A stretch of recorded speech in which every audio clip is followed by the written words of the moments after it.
శివుణ్ణి కొంతమంది చాలా మిస్అండర్స్టాండ్ చేసుకుంటారు.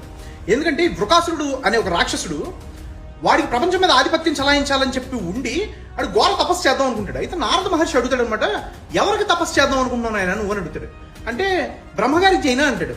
అంటే లేదు బ్రహ్మగారికి కొన్ని లిమిటేషన్స్ ఉన్నాయి నాన్న, ఆయన నువ్వు అనుకున్న వరం ఇవ్వలేకపోవచ్చు ఒక్కోసారి, ఆయన పరిధి దాటితే అంటాడు. కొన్ని విష్ణుమూర్తికి చేయనా అంటే విష్ణుమూర్తి చాలా డిప్లొమాటిక్ బాబు, చాలా గొప్ప దేవుడు కానీ డిప్లొమాటిక్, నువ్వు జీవితాంతం తపస్సు చేసినా ఆయన ప్రత్యక్షం అవుతాడో లేదో తెలియదు, వరం ఇస్తాడో లేదో తెలియదు, ఒకవేళ వరం ఇచ్చినా అది శాపమో వరమో నీకు తెలియదు ఆయనకి తెలియదు అన్న తర్వాత శివుడికి చేయమంటావా అంటాడు. కరెక్ట్, శివుడు చాలా భక్త బాంధవుడు, భక్తలోలుడు, భక్త వశంకరుడు, ఈశ్వరుడు అని చెప్పి తపస్సు చేయమని కూర్చొని ఘోర తపస్సు చేస్తున్నాడు. తెలిసిందేగా ఈయన గురించి, ఈయన భక్తులు ఎవరన్నా తపస్సు చేసి ఆయన కోసం ఇబ్బంది పడుతుంటే ఈయన కళ్ళం పట్టి నీళ్ళు పెట్టుకొని ముందు ప్రత్యక్షం అయిపోతాడు వరాలు ఇచ్చేటకి. కాబట్టి ప్రత్యక్షం అయ్యాడు. అయినప్పుడు అయ్యా నాకు ఏం లేదు, ఎవడు తల మీద చేయి పెడతాడు భస్మం అయిపోవాలని